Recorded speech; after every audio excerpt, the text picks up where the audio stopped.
Throughout history, wars have been fought in almost every corner of the globe over countless areas of dispute.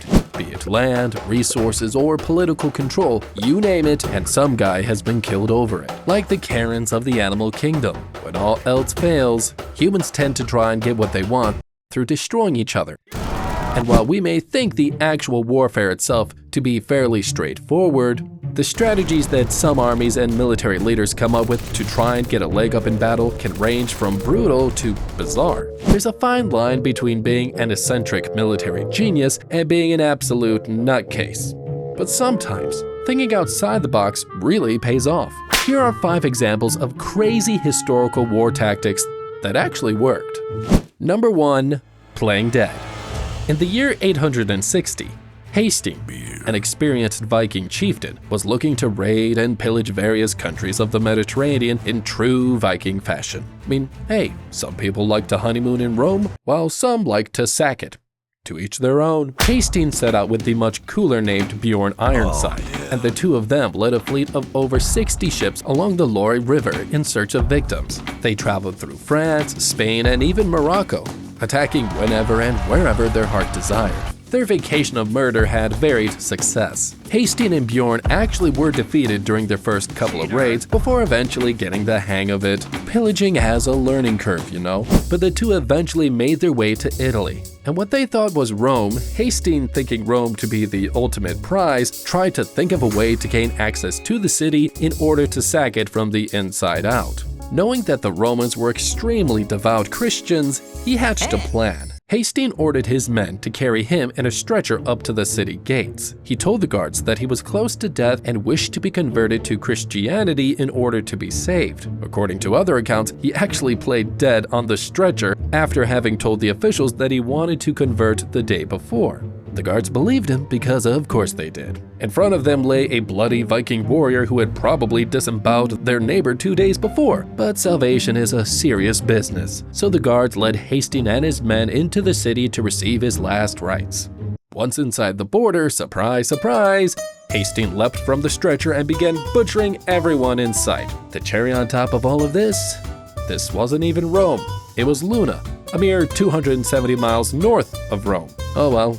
It worked, I guess. Number 2. Kitty distraction. If you're a cat person, you know firsthand the power that a cat can hold over you. Those huge bright eyes, the flicking tail, the soft purrs, the mews of a kitten can turn even the hardest of us into putty. And if you're not a cat person, get your head checked.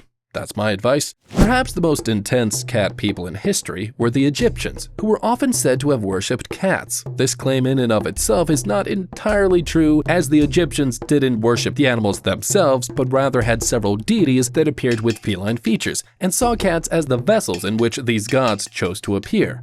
That being said, cats have always been a huge part of Egyptian civilization and hold extremely high status even today. King Cambyses II of Persia exploited this reverence for the feline persuasion when he aimed to take the Egyptian city of Pelusium in 525 BCE. While the Persian advance in and of itself was a force to be reckoned with, it seemed at first like the Egyptians were successfully keeping Cambyses at bay. That is, however, until Cambyses switched tactics. He had the image of the feline goddess Basset painted on his men's shields, but took things one step further by actually putting cats out on the front lines with his soldiers, along with other animals like sheep, dogs, and ibises. Considering I can't even get my cat to come towards me when I say its name for the millionth time, I'm not sure how Cambyses got a horde of cats to fight for the Persians. Nevertheless, since the Egyptians held Basset, cats, and some of these other animals in such high regard, they didn't want to fight, for fear of injuring the animals or image of their goddess, which was a punishable offense. The Egyptian forces began to retreat and were tracked down and massacred by Cambyses and his men, or should I say,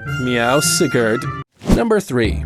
The Corvus, aka a big-ass ramp. The First Punic War, taking place from 264 to 241 BCE, was the first of a series of battles lasting over 100 years, which pit the Romans against the Carthaginians as the two world superpowers battled for supremacy in the Mediterranean. The First Punic War is the longest continuous conflict and the greatest naval war in antiquity, and most of the fighting took place on the island of Sicily and its surrounding waters. During this time, the The Roman army was noted for being extremely skilled in land-based combat, but their navy was inexperienced and ill-equipped compared to the formidable navy of Carthage. So to get around this, the Romans developed what was called a Corvus. The Corvus was essentially just a huge piece of wood with a spike on the underside.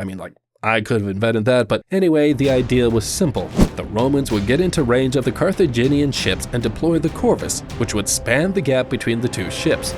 Once the Corvus was hooked onto the Carthaginian ship, the Romans would hop up and use it as a bridge to get from one ship to the other.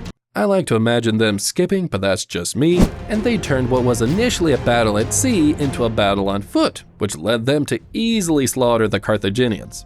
While the Corvus had its drawbacks, like it was clunky and lowered the stability of the Roman vessels, and not to mention, lifting a gigantic slab of wood and getting it to fit perfectly on the edge of a moving enemy ship happened to be rather difficult. It proved to be an effective tool for the Roman forces and gave them a leg up in the earlier years of the Punic Wars. And after immense losses on both sides, the Romans found victory in the First Punic War, in no small part due to the Corvus. Number 4. Caesar's Double Siege. This tactic again features the Romans, but this time under the leadership of trusty old Julius Caesar, our favorite dictator and salad creator. The Battle of Alesia of the Siege of Alesia was a decisive military event during the Gallic Wars. Caesar's campaign to subjugate the Celtic tribes of Gaul. Caesar sought to gain total control of Gaul, which is modern-day France, Belgium, Luxembourg, and parts of Switzerland, Italy, the Netherlands, and Germany. And in trying to take the fortified French settlement of Alesia, Caesar quickly realized that a full frontal assault would not be effective, so he decided on a classic siege by starvation tactic. And what you do is you block your enemy inside their walls, keeping any sort of reinforcements, supplies, and provisions outside. Eventually, the enemy runs out of food and surrenders without anyone having to lift a finger or take a spear to the chest. Caesar constructed the first set of borders, called a contravallation, around Alesia, and ordered that nothing and no one could enter or exit the city. The border was complete with infantry camps, watchtowers, and cavalry, and the siege had officially begun. Now here's where things get interesting. The leader of the Gauls, Vercingetorix of the Averni, seriously, why can't we have more people named like this? Anyways, he actually encouraged this move by Caesar, as he planned to use Alesia as a diversion to perform a pincer counterattack on Caesar's Roman forces. So, as soon as the first siege began to go up, Vercingetorix sent out word for reinforcements. Caesar, not wanting himself to be sieged, obviously, then did something absolutely bonkers. He ordered his men to construct a second siege wall, this one inside the first, facing outwards. The second wall, called a circumvallation, was constructed with astonishing speed. And now the city of Alesia faced a violent sandwich of Roman forces right outside its doors, and the reinforcements coming to protect the Gauls would have to break through 2 Roman sieges. And while the battle waged on for some time, eventually Caesar won out, with Vercingetorix surrendering to avoid total starvation. This move was seen as one of Caesar's best chef's kiss military victories, as it put an end to the Gallic Wars and gave Caesar total control over Gaul. Number 5. Flaming Camels. Stay with me here. Timur, or Tamerlane, was a Turco-Mongol conqueror who was the founder and leader of the Timurid Empire, located in Central Asia and parts of the modern-day Middle East. Timur was an undefeated commander and was also known as being one of the most brutal and deadly military tacticians of all time. He sounds fun at parties. One of Timur's biggest conquests was his pillaging of India, specifically the Battle of Delhi in 1398. Timur and his forces sought to take Delhi and dismantle the Delhi Sultanate, the dominant empire that stretched over large parts of India. During the Battle of Delhi, Timur and his forces, riding on camels, encountered an Indian army that included over 100 elephants armed with chain armor and poisoned tusks. This is seriously some Lord of the Rings stuff, because how in the 1300s an army was able to train elephants, let alone put them in armor and weaponize their tusks, is beyond me. But that's a different story. As one would probably expect, in a matchup between camels and elephants probably have the upper hand, and Timur's men were, to put it plainly, scared shitless. They had no shit left in them with the thought of being trampled by poisonous elephants. Timur, though, the sadistic mastermind that he was, found a way to use what he had on hand. He ordered his men off their camels and began to load the camels with as much wood and hay as they could carry. Bear with me here because it gets really freaky. After the camels were properly weighed down, Timur lit them on fire and prodded them towards enemy lines. Timur clearly didn't have the respect for animals like the earlier mentioned Egyptians, but hey, I guess you don't gain a reputation as one of history's most bloodthirsty military minds by being a softie now, do you?